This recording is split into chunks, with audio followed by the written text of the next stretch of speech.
This episode of Harvey Brownstone Interviews is brought to you by the Harvey Brownstone Talk Show Blend Coffee, available at hollywoodblends.com. Everyone's saying it's the best coffee they've ever tasted. Why not give it a try and see for yourself?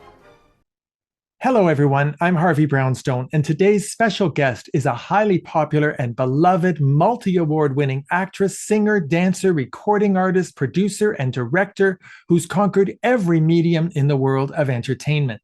She's appeared on Broadway in 6 shows, including How to Succeed in Business Without Really Trying, Bravo Giovanni, Seesaw, for which she won a Drama Desk Award, an Outer Critics Award, and a Tony Award nomination, and of course, The Tale of the Allergist's Wife, for which she received another Tony Award nomination. She also starred as Mame at the Hollywood Bowl alongside Christine Ebersole and Benjamin Platt. And most recently, she played Madame Morrible on Broadway in Wicked. And on the big screen, our guest has appeared in a number of great movies, including How to Succeed in Business Without Really Trying, The Love Bug, The Comic, and Along Came Polly. And on television, our guest has been immortalized for her portrayal of the resilient and compassionate Karen McKenzie on the blockbuster TV series Knots Landing, for which she received an Emmy Award nomination, and she won 5 Soap Opera Digest Awards, as well as the 2009 TV Land Anniversary Award. But beyond that iconic role, our guest has appeared in many classic TV shows, including Ben Casey, The Red Skelton Show, The Carol Burnett Show, Marcus Welby, Rowan and Martin's Laugh-In, Will and Grace, and many more. And she starred in dozens of TV movies and miniseries, including Only with Married Men, Dark Victory, A Letter to Three Wives, The Fatal Image, A Murder on Shadow Mountain, and Scandalous Me, the Jacqueline Suzanne story, which she also executive produced. And let's not forget the 1997 miniseries Knots Landing, Back to the Cul-de-sac, and the 2005 TV movie Knots Landing Reunion, Together Again. In 1996, our guest became the first woman ever to produce, direct, co-write, and star in a TV movie, Color Me Perfect, for which she was honored with the prestigious Christopher Award, which recognizes artistic works that affirm the highest values of the human spirit. She's also a recipient of the Gracie Allen Award presented by the Alliance for Women in Media Foundation, and in 1998, she received a star on the Hollywood Walk of Fame. And now our guest is starring in a brand new podcast along with her pals from Knots Landing, Joan Van Ark and Donna Mills, called We're Not Done Yet. I'm delighted and deeply honored to welcome the incomparable Michele Lee to our show. Michele, thank you so much for being here. I'm so happy, and I'm incomparable. You are incomparable. You're a legend. And, you know, when I get to interview a star like yourself, who's had the incredible longevity and such a diverse career as you've had, it's quite a challenge to encapsulate all of the highlights that you've had. I mean, I didn't even mention your 2 albums, A Taste of the Fantastic Michele Lee, and Michele Lee Sings L. David Sloan, and your career as a concert and nightclub performer. I mean, Michele, you've really done it all. I have. I've been known to do it all. That's how I got Knots Landing. Well, you spent 14 years of your life on Knots Landing. I understand that many people think of Knots Landing when they hear your name, but I've been a fan of yours from the very beginning, and I'd love to ask you about some of the other things you've done. I hope that's okay. Yes, it's okay. Bring it on.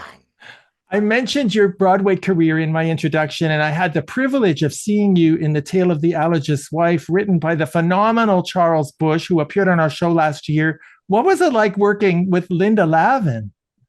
Oh my gosh, this woman, she is, well, I don't have to tell our audience. I mean, they loved her so much because of everything she did. She's a brilliant actress, beyond brilliant she was. And she was tough. As people know, I am tough. It's like sometimes you bring tough with you, and that's good, I believe, because as long as you don't kill people around you, it's the director in me, actually.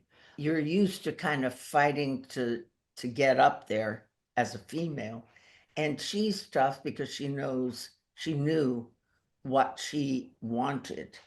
And That's all I could say. There was no one better than her, except for Joan Van Ark on Knots Landing. Ah, But you're tough as a person, but on screen, you convey enormous warmth, and you convey vulnerability. You're incredibly likable. You must be able to turn on and off the toughness. yes, that's true, because I'm not tough all the time. I think I became tough because of things that have happened psychologically. I don't mean in any real detrimental way, but psychologically from the time I was a child on.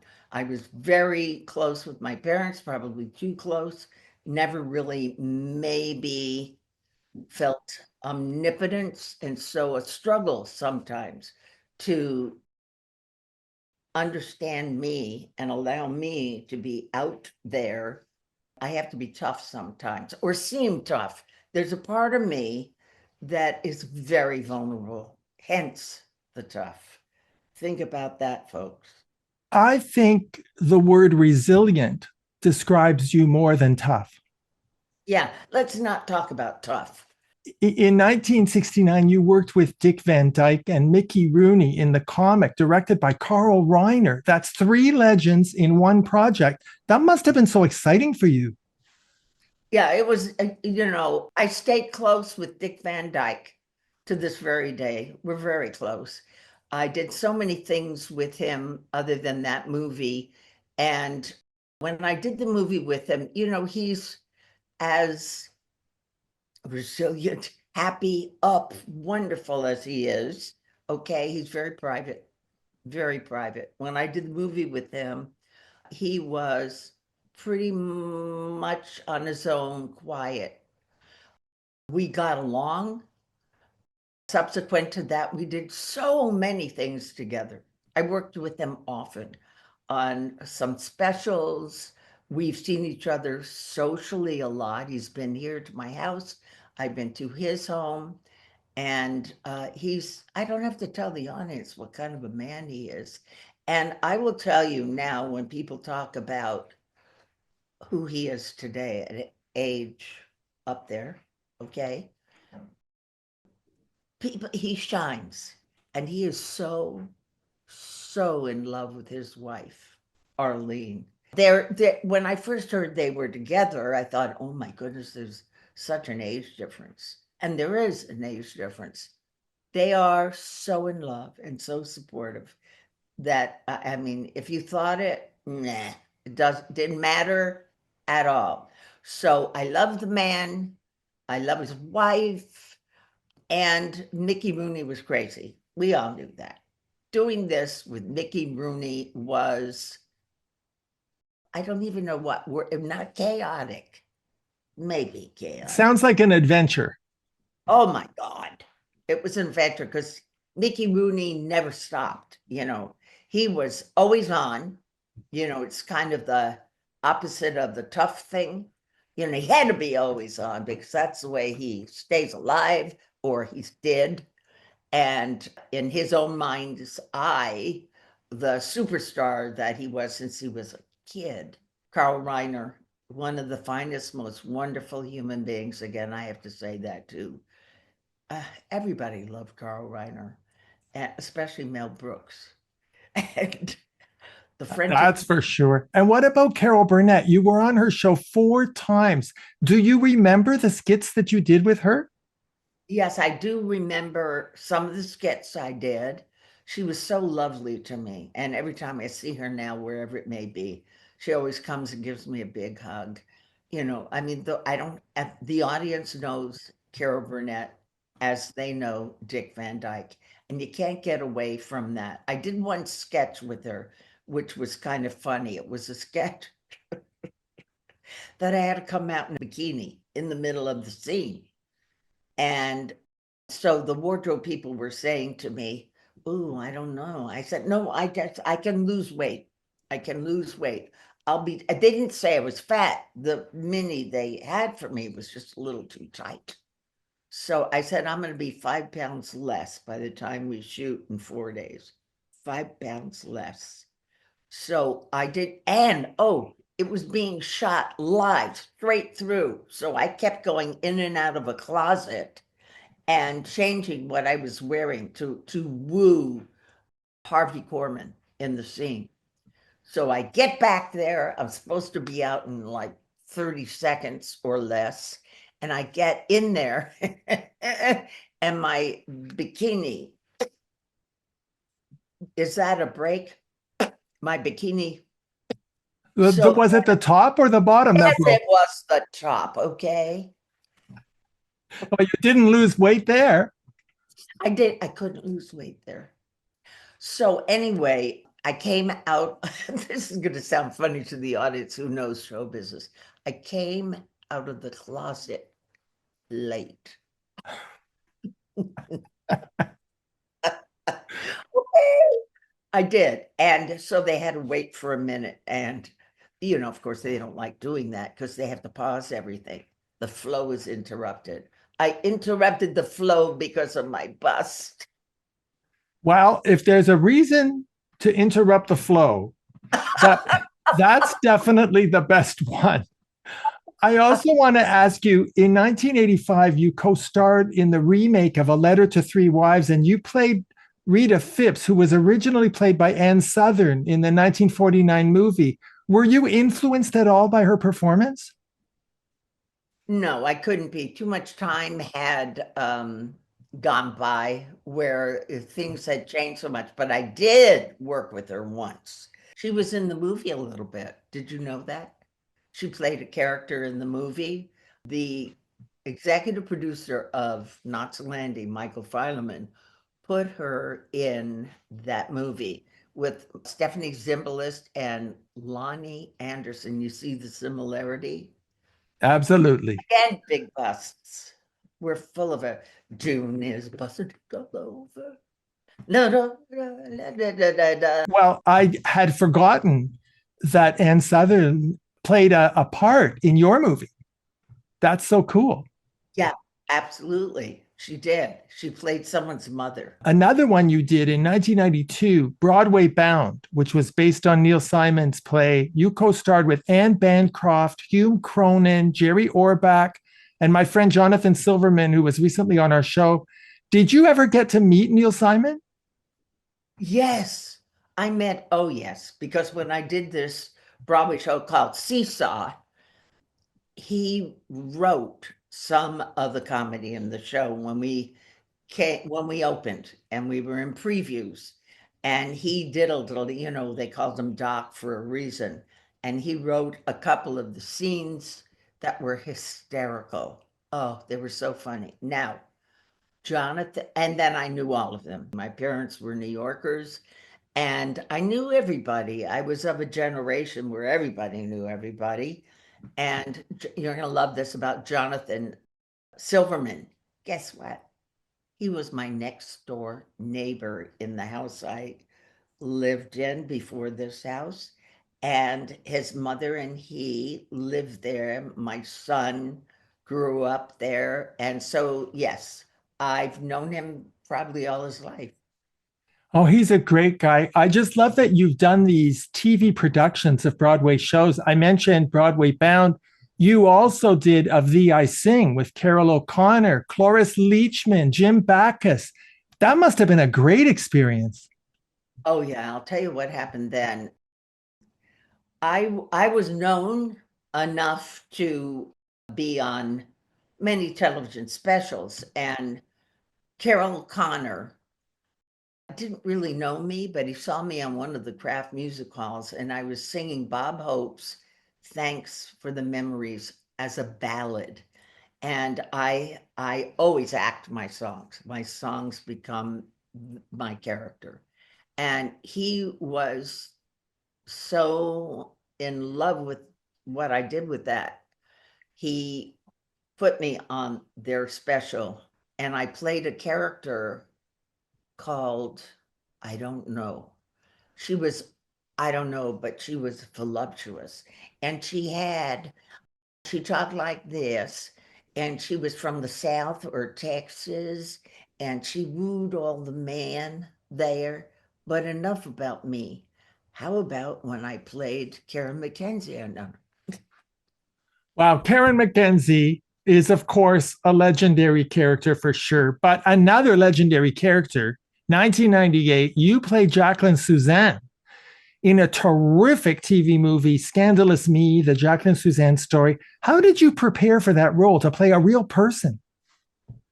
Well, very interesting. I met with her stepdaughter, and who was really involved with everything after her father and Jacqueline Suzanne had passed away. And she gave me so much information. She was so wonderful.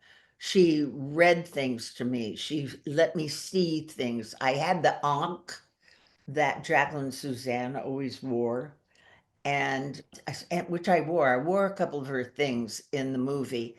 And Jacqueline Suzanne today, what she brought to publishing and how she sold what she had to do, was a woman who was tough. That was a woman who grabbed everything she could when she could and made it happen for herself. So her daughter was wonderful with me. Yeah, that was a movie that I produced also. That was such a fabulous movie. I love it when you played real people. You did it again with Big Dreams and Broken Hearts, the Dottie West story.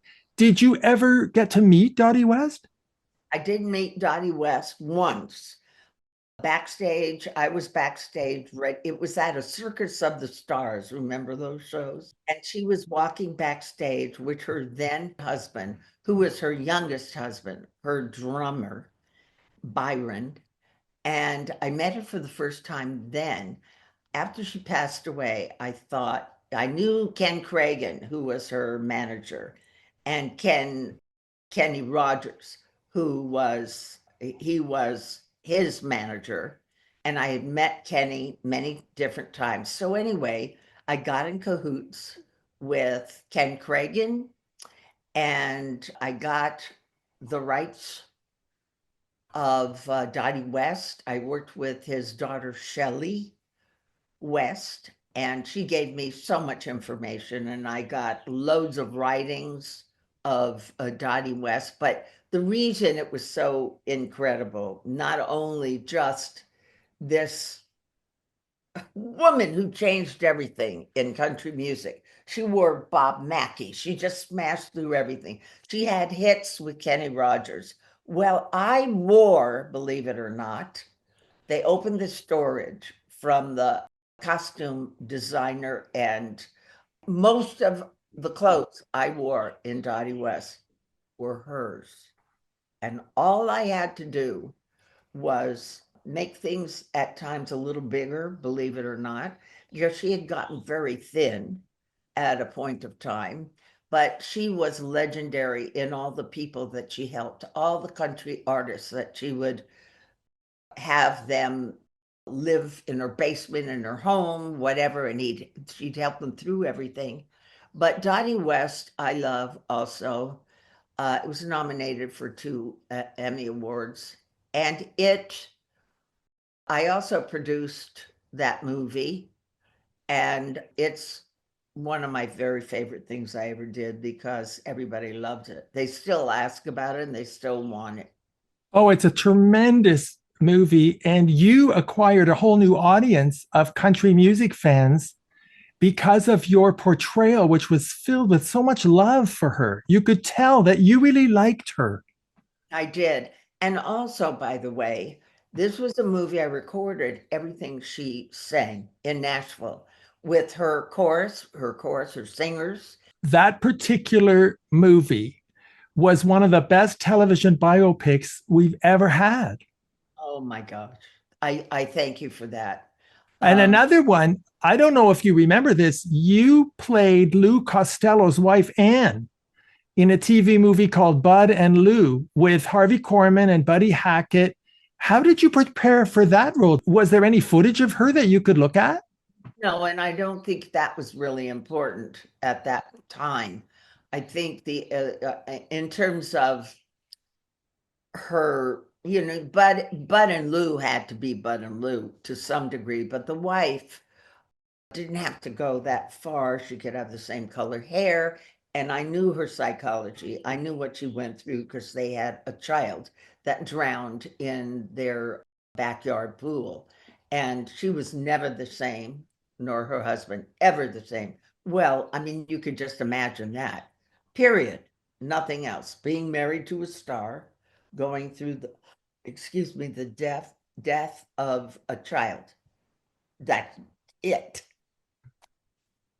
Yeah, that was a very, very tough life that she had. I want to tell you, Michele, one of the reasons I've admired you so much over the years is that you've starred in a number of TV movies about very important social issues. I don't even know if you realize it. There was When No One Would Listen, which was about domestic violence. My Son Johnny was about bullying. Color Me Perfect, which you produced, directed, co-wrote, and starred in, was about a woman with intellectual disabilities. I want to commend you publicly, Michele, for your involvement in these projects that convey very important messages about social justice, these issues that don't get anywhere near enough attention. Never anymore. Very little, less and less. And I believe we're kind of suffering for it. There's so much today, a sense of separation and things that people want in life. And it's cost us a lot. And you're right. I did try with the movies I produced. And by the way, I produced all three of those. I did try to do things that were a little different, always. And it wasn't about being a success or failure. Obviously, I wanted success, but I always tried to do something different. I had to do something different each time, whether it was well accepted or not. And I thank you for mentioning that because it's so very important to me. Well, in particular, I have to tell you, I don't want to get all verklempt here, but My Son Johnny really hit home to me and my generation of young gay men that got bullied so badly when we were young. And this is the first movie, to my knowledge, that deals with bullying. Yes. And I got to show it to my mom and said, I want you to be like Michele. Oh my gosh. That I is, want you to be as tough as Michele. oh gosh. Yeah, I thank you for that. And Ricky Schroeder, unbelievable. I knew Ricky Schroeder, who became Rick Schroeder. I knew since he was this big. You can't see how big he was, but he's under my desk. And Franco Zeffirelli, who was a good friend of my then husband, and oh gosh, Franco Zeffirelli put this kid in the movie The Champ. And so I knew him. Franco Zeffirelli was living like a half a block away, and Ricky Schroeder was over the house all the time. A couple of years later, he becomes Rick. So we knew each other for so long. Now, talk about acting. You watch him in that movie. Oh, my goodness. Unbelievable talent. Yeah, and a terrific movie. And I want to mention also, Michele, I know you're too humble to do it, so I'm going to say it. In the early 80s, you co founded the Entertainment Industries Council to encourage the entertainment industry to focus on health and social issues. What inspired you to create that organization? Well, I didn't create it. I was on the board when it first started. So, yeah, I mean, I can't say I created it. I joined it at the very beginning because we were having at that time, we were always talking about drugs and the problem with drugs. And the EIC, the Entertainment Industries Council, was at that time all about the dangers of drugs and how to avoid. Okay. As we grew and time went by, it became all health issues. And with again, with what's going on today in our world, with health doing a topsy-turvy and the measles and all kinds of things that we have going on now, we need to really keep all the scientists and people we need in all health departments and keep it wide open so that we can discover why so many issues are not going well for us now, health-wise, and how we can improve it by using science. And what you've done in the world of entertainment to sensitize the public to these issues through compelling entertainment, you're actually educating people at the same time as entertaining them and comforting them. It's a very, very great gift you have as a producer to bring these things to light. And you're also a very gifted director. I mean, you directed Color Me Perfect. You directed 9 episodes of Knots Landing. What was it like directing your fellow castmates? Sometimes very scary. Were they nice to you? Yeah, well, you know what? They always seem to be. Okay, I don't know what happened behind the scenes because it's difficult. Men at that time, also the crew, there weren't many female directors. And I know at that time, men were a little, mommy is going to direct us now, because it was a female telling them what to do and where to go. I love directing. I had directed other things before Knots Landing. I directed a couple of things. I directed in San Francisco 2 musicals, and in New York 2 town halls, and probably other things I'm not thinking about. But I was meant to be a director, honestly. What I see in terms of the picture of the puzzle, as a director must see, I saw as an actor, and many directors on Knots Landing would say, Michele, you should be directing. So I loved it. I always do this. My father was called a jack of all trades. He did everything. He was a makeup artist, but he also wrote music, and he sculpted, and he made up little plays and stories for his children, me and my brother Ken. And so he did everything. So I thought, okay, I'll be a Jacqueline of all trades. He was a jack of all trades. So I really have worn many hats. And then sometimes I leave them too soon. It's like, okay, done that. Okay, what's next? Done that. But inside, you really love directing. Yes. And I think that also comes from being tough. You can be in charge. Yes. You're a team player. You take direction very well. Heaven only knows how many directors you've worked with, but you can be in charge, and you know exactly what vision you want to execute on that screen. Right. The problem, or always a problem for all directors, is how to direct each actor. There's so many different problems that can arise if you direct them in ways that is not good for them, particularly. You have to know your audience. So if you're tough, there's ways of doing tough. Instead of saying, you go over there, you say, this is for instance, you say, you know what I'd love you to do for me? If you can somehow find a way to end up over there, could you try that for me? And it works. Yeah, I learned a lot more after Knots Landing. And now you're doing this podcast with Joan and Donna. We're not done yet. Are you having fun? Oh, we're having so much fun. The people, they probably wonder why the H we were doing this. First of all, we became closer after Knots Landing, if you can believe it. The 3 of us got together often, and we were, as Joan loves to say, and I second it, girlfriends. I don't have to say, oh, we're old lady friends. I could say girlfriends. We're I think you're sisters. Yeah, sisters, right. Not sisters, sisters. And we have fun together. So everybody was saying, when are you going to do something together? People had been asking us to do interview shows, meaning we would go somewhere and audiences would ask us questions. And of course, we'd be very brilliant at that. And so what happened, people kept saying, why don't you do something else? We want you. We tried to get something going through other people that never really fit us well. This was perfect. And people are loving it. We've done 6, I think 4 of them have already been seen, shown, heard, Yeah, they've whatever. been released. It's been released and it's everywhere, isn't it?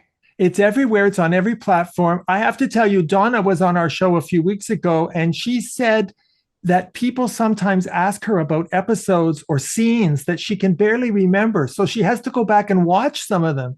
Now, Michele, you're the only cast member who's been on all 344 episodes. So do you have trouble remembering things that the fans ask you about?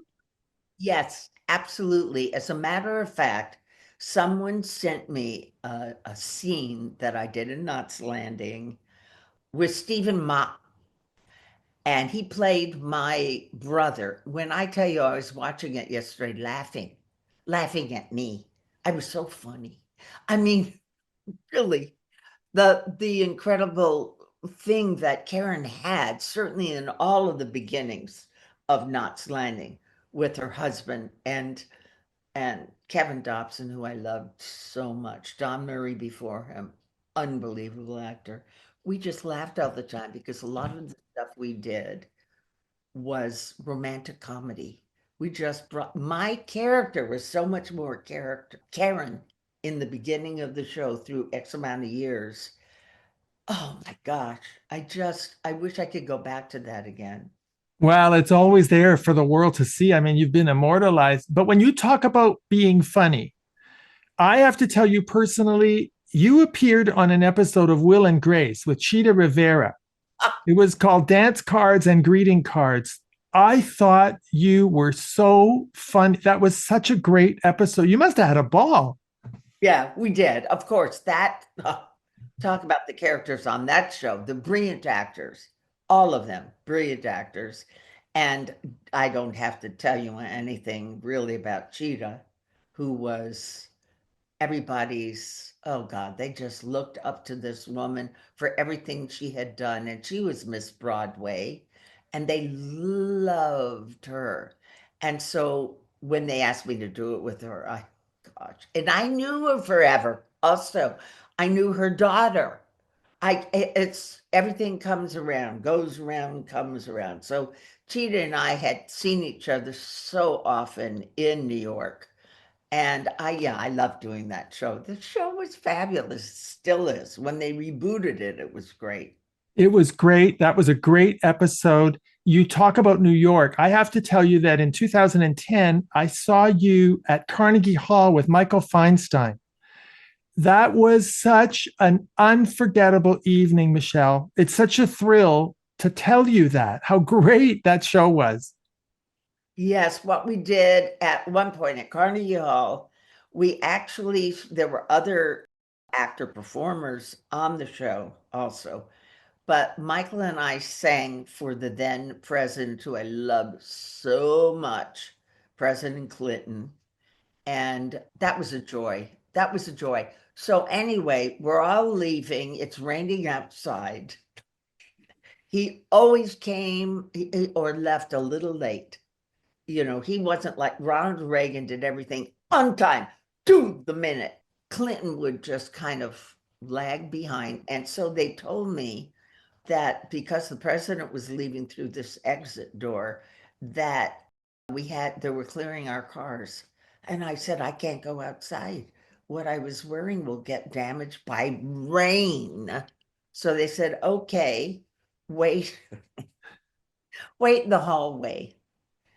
And so he came by and he did a double take. I was the only one standing there, and he said, can I take you out? And I thought, what is he asking me? Oh my God. He said, can I take you out? And then he said, we have umbrellas. It's raining outside. Can I take you out? You know, these stories, I'm just sitting here thinking, you should write a memoir, Michele. I mean, look at the life you've had. I have a lot of stories, especially Washington and presidents, loads of stories, because I was on the artist committee of the Kennedy Center honors, and I was always at the White House. Pardon me, puff, puff, as Joan Rivers would say. I was always at that White House. So, how about it? Do you think you will write a memoir? I think so. I'm kind of writing it right now, but I won't call it a memoir because I don't like the sound of that. It's like, I said to my brother, who knows me? I'm going to write about me. Why in the world would they buy about me? Well, I can give you 100 reasons. Only when you think, I'll tell you, one of the most fascinating things about your career for me is that you've participated in some of the most memorable tributes for the greatest legendary star. I actually did some research on this. You've performed on shows. Just listen to this. Frank Sinatra, Gene Kelly, Lucille Ball, Carol Burnett, Stephen Sondheim, President Reagan, George Burns, Clint Eastwood, Julie Harris, Goldie Hawn, Liza Minnelli, Joan Collins, Jerry Seinfeld. You're also in the brand new Liza Minnelli documentary. I want to know when there's going to be a huge tribute to you, Miss Michele Lee, because I want to be there. Just take me to dinner. That's all you have to do. Just take me to dinner. I'd love that with you so much. I would take you. Very Jewish. I would take you to the early bird special so we can channel our grandparents. No, but really, you have participated in so many magical evenings, television specials that honored all of these people. That could be one chapter of your book right there. My life honoring other people. I love that. You could call it In the Presence of Greatness. That's right. And thank you, everybody, for that. You're now in the presence of greatness. Well, let me tell you, for the people that have had the honor to see you on stage, your nightclub act, 54 Below, you're one of the Hollywood stars that's actually out there that performs, that does cabaret, that does nightclubs, that does concerts. I have to tell you, it's been such an immense honor and pleasure meeting you and having this chance to celebrate your monumental career. Thank you for all the great performances, all the joy you've brought to the world over the years. And most of all, Michele, thank you so much for taking the time to appear on our show. I had so much fun. And I know you did too. Did I ever? And when that book comes out, I'm going to beg you to come back. I'll come back anytime. Anytime. It was a joy. Thank you. Thank you so much. Our guest has been the legendary Michele Lee. For more information about Miss Lee, please visit her official website, michelelee.com. You can also follow her on Facebook and Instagram. Don't forget to tune into her podcast, We're Not Done Yet, co-starring Joan Van Ark and Donna Mills, which is available on every major streaming platform. My name is Harvey Brownstone. Thank you all for joining us. See you next time. Thank you to my producers, Steve Silver, my managers, Rick Marcelli and Robin Bragg Marcelli of the Marcelli Company in Hollywood, my director of programming, Robert Monaghan, my editor, Isaiah Sheralampidis, and my entire team at the XPTV1 network in the UK. Thanks for watching. Be sure to check out all the great interviews on the Harvey Brownstone Interviews YouTube channel. Don't forget to subscribe and ring the bell to be notified when new videos are posted.